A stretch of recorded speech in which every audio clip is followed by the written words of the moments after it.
Naabala na ang marami sa pamimili ng ihahanda mamaya sa medianoche at marami na ring naghahabol sa pamimili ng mga paputok at iba pang pampaingay gaya ng mga turotot.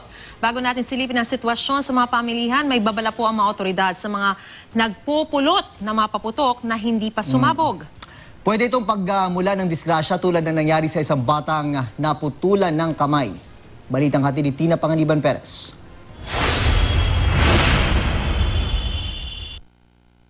Ganito na magpalitrato si Mark Anthony Nang o Kalbo, 14 years old.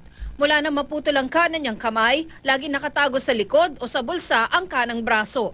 3 taon na mula na maputol ang kanang kamay ni Kalbo matapos mamulot ng mga paputok na hindi sumabog. Wala si Kalbo sa bahay kaya ang lola niya ang humarap sa amin. Nilagay sa lata, tapos nagbalot-balot pa sila ng bato na sa papel. Iyon, sinaway sila ng mga tao dyan. Umuwi dun sa bahay nila. Pagdating doon na naman po sila nilagay niya doon sa lata ulit.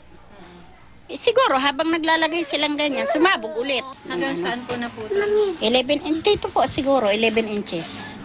Pero ang ilang bata, kahit pa naririnig na raw na delikado ang pamumulot ng mga paputok na di sumasabog, sige pa rin. Iniipon po namin tsaka naghanap po kami ng bato sabay tinatarget po namin. Ano nangyayari pag tinamaan ng bato?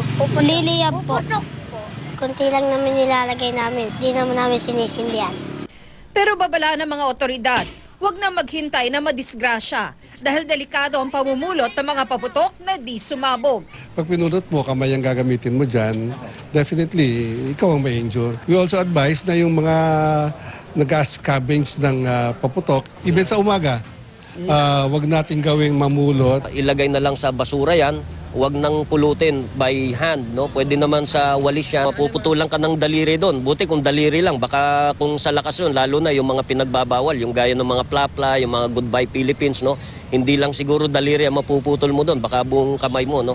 Tandaan, hindi naman masama ang magsaya sa pagpasok ng bagong taon. Pero hindi ba't mas masaya kung sa pagpasok ng 2017, kumpleto ang daliri mo at ligtas ka at ang pamilya mo? Tina Panganiban Perez, GMA News.